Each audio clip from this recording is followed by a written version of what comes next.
이게 참 독특해요. 뭐냐면은 세상의 법들은 외적인 것을 규제하잖아요. 근데 대규리 문답은 내면을 딱 터치를 해요. 마지막으로. 그래서 특별히 탐심은 뭐냐면은 골로새서 3장 5절이 가르치는 바처럼 우상숭배라고 말할 수 있거든요. 그죠? 그래서 10계명 1계명이 우상숭배 금지 명령이라고 한다면은 10계명 제일 마지막 명령도 결국은 우상숭배 금지 명령이라고 볼 수 있는 거죠. 예. 탐심 우상숭배니까, 그죠? 예. 그래서, 결국은 10계명의 전체 구조가 우상숭배 금지명령에서부터 우상숭배 금지명령으로 흘러가는구나 하는 것을 알 수 있어요. 실제로 우리는 어느 순간에 10계명 어기냐 하면은 우상숭배의 순간에 10계명 어기는 거예요. 특별히 자기를 숭배하고, 그죠? 뭔가 하나님 대신 다른 것들을 숭배할 때, 섬기려고 할 때 10계명을 어기게 되죠. 10계명 모든 계명이 다 그래요. 예. 그러면서 결국은, 10계명, 이 우상숭배 금지 명령이 제일 중요한 명령이라고 한다면은 그것은 역으로 말해서 하나님만 섬기라는 명령이고 그것은 좀 더 나가서 하나님께 영광 돌리는 삶을 살아가는 것이구나. 그래서 공공신학의 목적과 방법론과 내용이 결국은 다 통하는구나 하는 것을 우리는 알 수 있습니다. 자, 그다음에 이제 17쪽에 공공신학과 신앙이에요. 그러면 도대체 우리가 공공신학적으로 어떻게 이런 것들을 어떤 자세로 신앙적인 자세로 이제 접근해야 될 것이냐. 첫째는 그리스도 중심적이고 둘째는 성령 중심적이고 셋째는 기도하면서 해야 된다는 것이죠. 특별히 18쪽에 보시면은 그 대규리 문답은 그리스도의 삼중직을 아주 강조하고 있어요. 그리스도의 삼중직이 뭡니까? 선지자, 제사장, 왕직이죠. 그죠? 근데 그것을 우리가 가정에서 또 교회에서뿐만 아니라 사회생활 속에서도 그렇게 해야 된다는 거예요. 그래서 선지자적인 직무가 뭡니까? 이 하나님 복음을 정확하게 선포하는 거거든요. 제사장적인 직무는 뭡니까? 세상의 죄를 이제 아파하면서 기도하고 중보하는 거거든요. 그 다음에 뭡니까? 이 왕적인 직무는 이 바른 삶의 길을 보여주는 거예요. 그것을 직장 내에서도 해야 된다는 것이죠. 그런데 이제 이런 것들을 할 때도 지혜가 필요하죠. 그죠? 지혜가 필요해요. 예. 그래서 저는 대학생들한테 가르칠 때, 제사장, 그 다음에 선지자, 그 다음에 왕. 이 순서로 하는 것이 좋다. 이렇게 가르쳐요. 직장 들어가자마자 자기가 왕인 것처럼, 이건 잘못됐고요. 이건 잘못됐고, 이거 고쳐야 되고요. 우리 이 가라 영수증 이거 다 이제 없애버려야 되고요. 이렇게 하면은 이제 가라 영수증이 없어지는 게 아니라 자기 자리가 없어지죠. 직장에서 잘리죠. 그죠? 예. 그래서 왕적인 임무를 먼저 하기보다는 제사장적인 직무를 먼저 하는 거예요. 기도죠, 기도. 그래서 기도하면서 계속해서 우리 직장이 정말 하나님의 나라가 더 드러나는 곳이 되도록 계속 기도하는 거예요. 그렇게 하다 보면은 복음을 전할 수 있는 기회를 얻게 돼요. 선지자적인 직무를 감당할 수 있는 기회를 얻게 돼요. 그래가지고 그 동료가 힘들 때 가가지고 위로해주고 또 부모님 그 동료 부모님 아플 때 같이 가가지고 병원에 가가지고 이제 이야기도 해주고 이렇게 하다 보면 복음을 전할 기회를 찾게 되거든요. 그래서 복음도 전하고 이렇게 하다 보면 직장 내에서 선한 영향력이 점점 이제 많아지죠. 그러면 이제 왕적인 직무를 해가지고 직장의 환경 전체를 이제 하나님의 뜻대로 바꿀 수 있는 그런 어떤 단계에 이룰 수 있어요. 예. 그래서 이 순서대로 가는 것이 좋겠다 하는 것이죠. 네. 자, 그래서 그리스도의 삼중직을 직장에서 시행해야 된다. 그 다음에 성령의 사역이에요. 그 대규리 문답은 성령의 고백문이라고 불러도 손상이 없을 정도로 성령님에 대한 언급이 자주 나와요. 19쪽에 보시면. 그래서 여러분들이 대규리 문답에 나오는 성령론 이런 것으로 한번 논문을 써보신 것도 좋을 거예요. 정말 좋아요.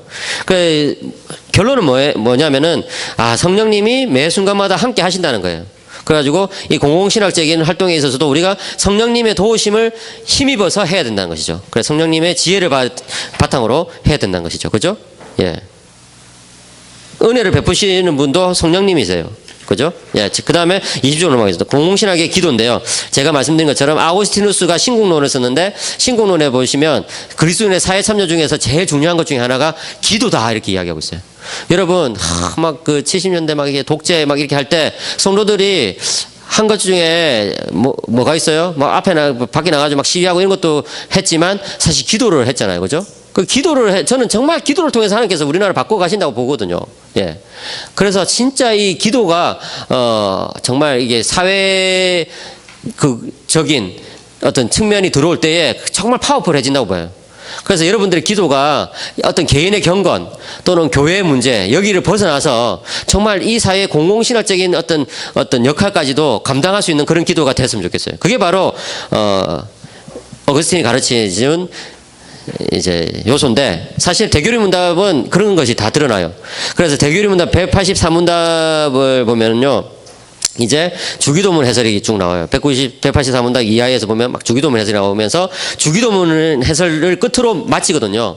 그런데 첫째 기원에서 우리는 무엇을 기도할 수 있습니까? 이름이 거룩히 여김을 받으시오며에서 우리는 무신론적이고 세속적인 사회에서도 하나님께서 다스릴 것을 믿고 모든 것을 하나님의 영광을 위해서 지도하고 처리하실 것을 간구하죠. 그 다음에 나라가 임하시오며라는 기도에서 우리는 사탄의 나라가 정치, 경제, 사회, 문화, 교육, 국방 모든 영역에서 파멸되고 오히려 복음의 영역이 편만해지도록 기도하게 되죠. 그죠? 그 다음에 셋째 기원, 뜻이 하늘에서 이루어진 것 같이 땅에서 이루어지리다라는 그 기도를 우리가 공적으로 한다면은 우리가 공적인 영역에서 불순종하고 나타난 것을 회개해야 되고 또 주님의 은혜로 우리가 하늘에서 천사들이 순종하듯이 그렇게 이 땅에서도 공적인 영역에서도 겸손과 즐거움과 신실함으로 순종해야 되겠구나 하는 것을 배울 수 있습니다. 넷째 기원에서 오늘 우리에게 일용할 양식을 주시옵고라는 기도에서 우리는 양식을 가난한 자들과 함께 나눠 먹어야 되겠구나. 세상의 기아 문제, 빈곤 문제를 해결하기 위해서 노력해야 되겠구나 하는 것을 다짐하게 되죠. 이 세상에 평화를 주시옵소서 기도하게 되고요. 우리가 우리에게 죄 지은 자를 사하여 준 것 같이 우리 죄를 사하여 주시옵소서라는 이 기도에서 우리는 이 공적인 영역에서도 용서가 중요하겠구나 하는 것을 또 배워요. 여러분 정말 용서를 못하거든요. 절대 용서를 못해요. 근데 예를 들어서 통일 같은 경우 용서를 못하면은 통일을 할 수 있을까요? 할 수 없어요. 이 용서라는 게 한편으로는 아주 개인적인 영역에서 이루어지는 것인데 그죠? 마음에서 이루어지는 건데 실제로 정치적으로 엄청 파워풀해요. 그래서 이 데스몬드 투투 그 주교가 남아공의 그 이제 복잡한 사회 문제를 이제 하해위원회를 만들어가지고 이제 할 때에 자주 강조했던 요소 중에 하나가 용서예요, 용서. 백인은 흑인을, 흑인은 백인을 용서해야 된다. 용서할 때에 이제 사회가 실제적으로 바뀔 수 있다는 것이죠. 예. 그 다음에, 우리를 시험에 들게 하지 마시옵고 악에서 구하시옵소서라는 기도에서 우리는 이 세상의 영역은 시험과 악이 가득한 곳이지만 하나님께서는 우리를 건지신다. 그죠? 이 승리의 확신을 우리는 하면서 할 수 있는 거예요. 예, 공적인 활동을. 그 다음에 나라와 권세와 영광이 아버지께 영원히 있사옵니다. 이것은 성령이죠. 그죠?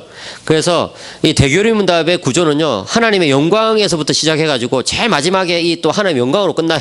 그러니까 영광에서 시작해서 영광으로 돌아가는 그 구조를 취하고 있는데, 공공신학 또 그 구조를 취해야 된다라고 저는 생각합니다.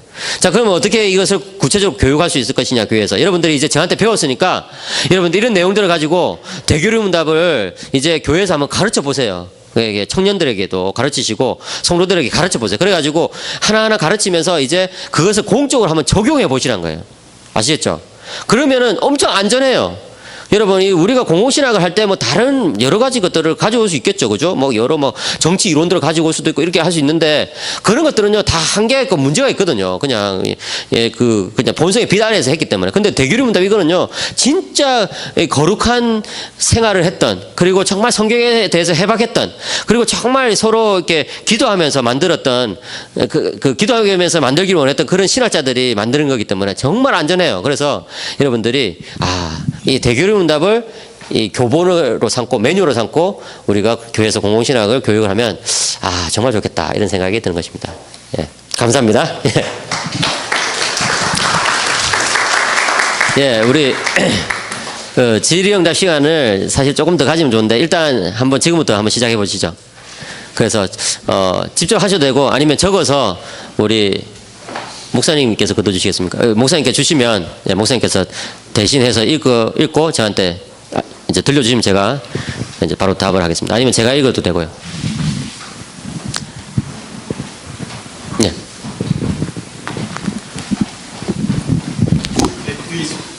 예, 저 마이크 있습니다. 예. 예, 강의 잘 들었습니다.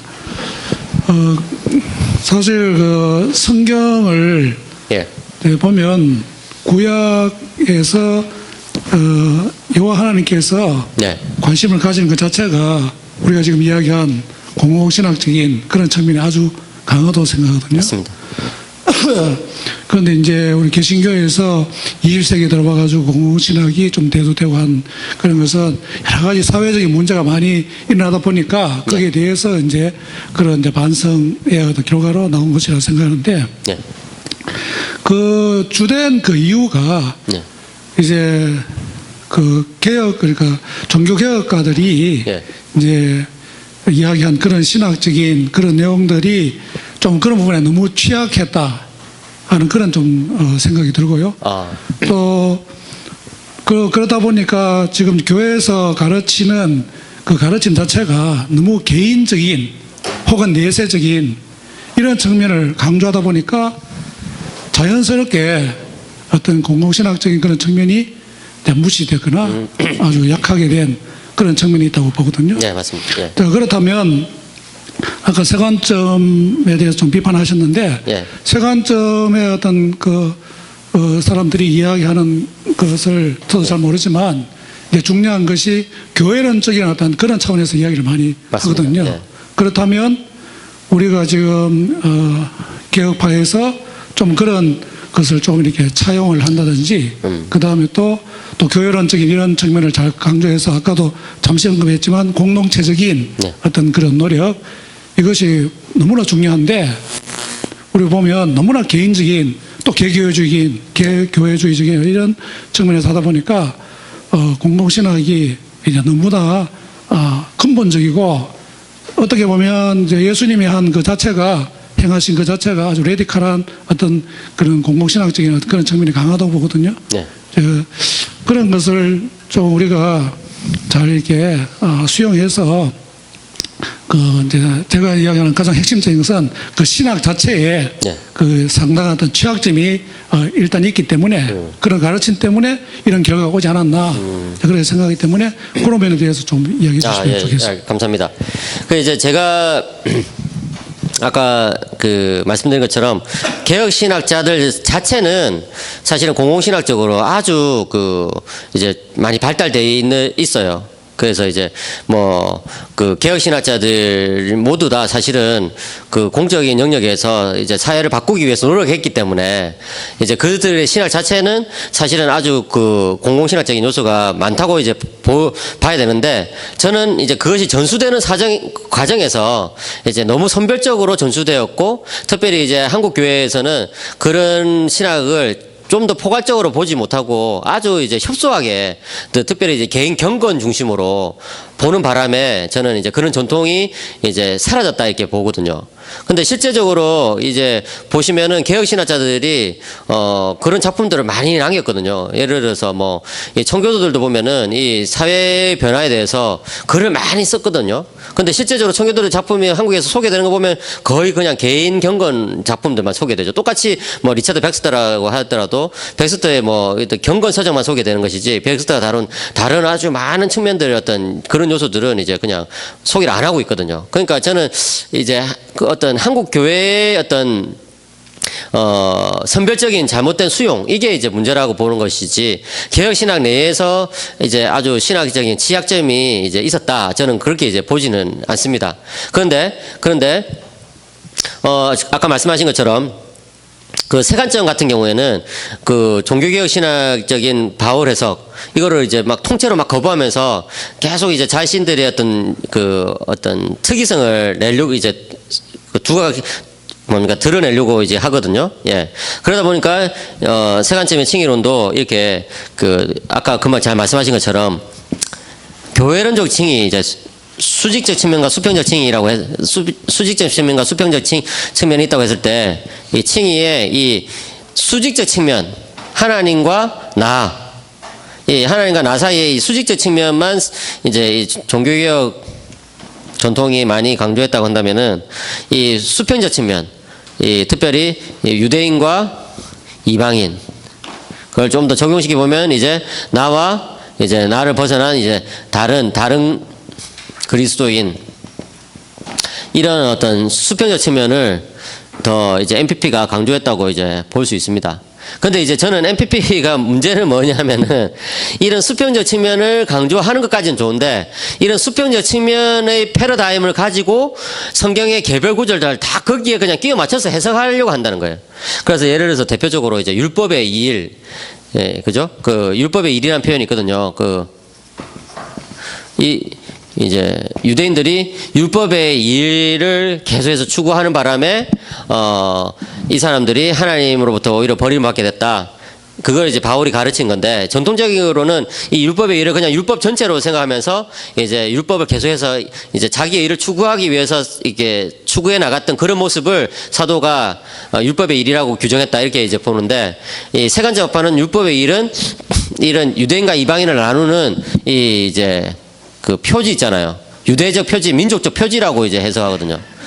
민족적 표지가 뭐냐면은 할례, 그 다음에 이제 안식일 준수, 음식법이죠. 이 세 가지. 이 세 가지를 그냥 율법의 일로 봤다 이렇게 해봤는데, 근데 사실은 사도 바울이 율법의 일이라는 표현을 쓸 때는 그보다 훨씬 더 이제 포괄적으로 쓰고 있어요. 그래가지고 적용할 때 우리가 지금 현재 유대인이 아니지만 또 이 할례 안식일 준수 음식법 준수 가지고 뭐 잘난 체하지 않고 전혀 그런 것과 상관없지만 여전히 우리가 그 자기 추구적인 성향을 가지고 뭔가 이렇게 선을 행하려고 하고 그걸 통해 가지고 구원받으려고 하는 그런 태도가 나타날 때 얼마든지 적용될 수 있게끔 이제 율법의 일이라는 표현을 썼거든요. 그런데 이제 그 MPP는 이런 것들을 그냥 아주 그 협소하게만 본다는 거죠. 그러니까 저는 MPP가 제안했던 이런 이제 수평적 측면의 칭의를 강조하는 것은 바람직하다고 봅니다. 그 사실은 제가 봤을 때는 칼빈 같은 경우는 이 수평적 칭의의 측면도 충분히 저는 많이 강조했다고 보거든요. 예. 그런데 그렇다고 해서 이 수직적인 칭의를 무시해서도 안 되고, 그다음에 수직적인 칭의에 따라서 해석해야 되는 그런 표현들을 이 수평적 칭의에 따라서만 무작정 끼워 맞춰서 해석하려고 해서도 안 된다고 저는 보는 거죠. 그래서 최근에 이제 뭐 나중에 이제 박용론 교수님이 여기 와오셔가지고 강의를 하시겠지만, 박용론 교수님이 그 톱라이트 칭의 다시 읽기라는 그 책을 쓰셨는데, 거기에 보면은 그걸 자세히 잘 보여주고 있어요. 그래서 로마서 1장을 해석할 때는 이제 톱라이트가 그 MPP 관점에 따라서 쭉 해석하고, 2장도 그런 쪽으로 이제 끼워 맞춰가지고 해석하다가 3장에는 도무지 MPP의 관점으로 해석을 못 하거든요. 그러니까 어떻게 하냐면은 이제 이 그 옛 관점을 쓱 가지고 와요. 여기서는 이제 옛관점이 옳다 이러면서 쓱까지 오고, 다시 또 뭐 5장으로 넘어갔으면 또 그 뭡니까 MPP 관점으로 쓱 넘어가 버려요. 그러면서 또 MPP 이야기할 때는 예지 관점을 엄청 막 심각하게 비판해 버리거든요. 그러니까 이중잣대에 따라서 그 주석을 한다는 거예요. 그게 사실은 박용론 교수님이 톱라이트 주석의 제일 큰 문제로 지적을 했거든요. 예. 그러니까 어쩔 수 없는 부분에서는 그 역관점을 얼마든지 갖다 쓰면서, 그렇지 않을 때는 뭐 이제 세관점을 가지고 외식관점을 완전히 이제 압사시켜 버리는 그런 어떤 이중적인 태도. 그러면서 또 그 로마서 4장에 이제 그 아브라함 사건이나 이런 것 부분은 또 슬쩍 지나가 버리고, 그래서 이제 막 그 세관점이라는 그런 관점을 가지고 성경을 오히려 이제 끼워 맞추려고 하는 그런 어떤 태도. 이걸 이제 박용론 교수님이 아주 잘 지적했어요. 그 하나하나 다 찾아가지고. 그래서 저는 이제 그런 것들이 좀 문제란 것이죠. 그래서 공공신학 관련해가지고 세관점이 제시하는 이 수평적 칭의의 구조를 우리들이 받아들이는 것은 상당히 이제 좋다고 생각을 하는데, 두 가지를 말씀드리자면, 첫째는 개혁자들도 그런 수평적 칭의의 측면을 분명히 언급했다는 것과, 둘째로는 그런 수평적 칭의가 잣대가 돼가지고 모든 성경 본문들을 거기에 이제 끼워 맞춰서는 조금 위험할 수도 있다. 이 두 가지를 말씀드립니다. 예, 감사합니다. 예, 저 뒤에 또.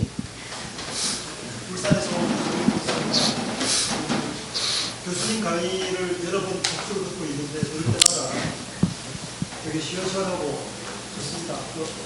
질문 드리고 싶은 것은 저기 한국적 상황에서 예. 교회적 입장에 대한 질문을 드리고 싶고요. 그러니까 칼빈이나 아니면 청교도들이 살았던 시대에 그 사회적인 그 배경과 그 당시에 모든 종교적인 입장과 사회 구성 의회들이라든가 모든 것들이 다 이렇게 기독교 신앙 안에서 돌아갔던 상황과, 예. 근데 한국적 상황에서는 지금 좀 굉장히 많이 다른, 그리고 좌우파의 이데올로기적인 부분이 아주 식지 않은 그런 상황 속에서 지금 우리 대유리문답인에서 말하는 개인적인 우리 교회적인 입장이 내부적으로는 대단히 이렇게 잘 정돈될 수 있는 교훈들을 받았다 생각되어집니다. 근데 네. 이제 대외적인 입장에서 교회의 역할을 어떻게 해 나가야 될지, 미국 같은 경우에는 프린스턴의 아브라함 카이퍼처럼 이렇게 적극적인 개념뿐 아니고 서부의 에스콘디도 신학처럼 이렇게 좀 교회적인 입장으로 후퇴한 부분도 있긴 한데, 네. 우리 입장에서는 어떻게 한국 교회가 취해야 될지 교수님의 개인적인 입장을 좀 듣고 싶습니다. 네. 좋은 질문입니다. 사실 지금 이제 말씀하신 것처럼 그리스도인의 어떤 문화적 활동에 대해서 개혁파 신학 내에서도 지금 이제 아주 논쟁이 아주 분분하죠. 그 첫 번째는 그 전통적인 신칼빈주의를 그대로 그냥 계승하는 입장이 있는 것이죠. 예. 그래서 신칼빈주의의 대표자는 이제 아브라함 카이퍼죠. 그런데 그와 함께 헤르만 바빙크도 역시 신칼빈주의의 기수잖아요. 예. 이런 사람들이 이제 신칼빈주의의 입장을 그대로 따라가지고 문화관 운동을 하는 사람들 있죠. 이 사람들은 아주 세상의 문화를 적극적으로 변화시켜 나가야 된다. 이런 입장이에요. 그런데 이런 입장을 계속 계승하는 사람들이 이제 뭐 프린스턴도 그렇고 프린스턴 신학교, 예, 그 다음에 웨스트민스터의 필라델피아에 있는 웨스트민스터 원래 있던 있잖아요. 그런 신학교, 그 다음에 이제 미국의 칼빈 신학교, 예, 그 다음에 뭐 풀러 신학교 이런 데는 다 이 입장을 그냥 그대로 고수하고 있어요. 예. 근데 이렇게 했을 때 문제가 생길 수 있는데 뭐냐면은 세상 문화를 적극적으로 변화시키기 위해서 세상 사람들 속에서 들어가서 이제 막 인발부하고 그다음에 세상 사람들과 이게 손을 잡고 이제 정치 운동하고 사회 운동하고 이렇게 하다 보니까 어떻게 되냐면 이제 타협하게 되고 또 양보하게 되고 물들게 되죠. 그죠? 그렇게 해가지고 이제 교회의 세속화가 생길 수 있죠. 그죠? 계속 이제 그렇게 하다 보면. 그래서 이제 신칼빈주의에 대립해가지고 이제 새롭게 그 문화관 운동을 하려고 하는 사람들이 이제 그 웨스트민스터 캘리포니아에 또 있거든요. 켈리 웨민이라고 그러는데 이 사람들을 주축을 해가지고 이제 새로운 어떤 문화 운동을 하는 거예요. 그걸 뭐라고 보통 부릅니까? 예, 그냥 이제 에스콘디도 신학이라고 이제 부르는데 왜냐면은 이 캘리포니아 에스콘디도라는 곳에 이 웨스트민스터가 위치하고 있거든요. 예. 그래서 에스콘디도 테올로지라고 이름을 붙여요. 그냥. 예. 근데 여기 이제 있는 사람들은 교회의 기능의 회복 이게 이제 제일 중요하다는 것이죠. 그리고 문화는 이미 그리스도께서 이제 새롭게 하신다는 거예요. 그리스도께서 하시는 일이라는 거예요. 그럼 그리스도인은 세상 문화 속에서 이제 하나님의 말씀에 순종하고 그냥 살아가면 되는 것이지 이 세상 문화 자체의 변혁을 막 적극적으로 시도하고 이렇게 할 필요는 없다는 거예요. 그럼 막 세상을 구속할 수 있을 것처럼 그렇게 막 낙관주의적으로 이렇게 하면 안 된다는 것이죠. 예. 그래서 이제 이렇게 문화관에 대해서 이렇게 입장이 크게 미국에서만 해도 두 개가 있거든요. 그러니까 저는 어떻게 보냐면은 이 두 개를 그냥 결합시켜야 된다고 보는 거죠. 결합시켜가지고 연결시켜야 된다고 보거든요. 왜냐하면 이 교회의 기능을 회복하는 것도 너무나 중요하고 그 다음에 세상 문화를 또 변화시키는 것도 중요하다고 생각하거든요. 왜냐하면은 교회 내에서 이렇게 이 두 번째 입장은 이제 아주 위험성이 있는데 뭐냐면은 아주 축소될 수 있죠. 성도의 활동이 아주 축소되고 아주 이제 그 뭡니까 한쪽으로 코너로만 몰릴 수 있어요. 아주 이제 코너로만 몰릴 수 있는 그런 위험성이 있어요. 그죠? 그 세상은 그냥 방기해버리고.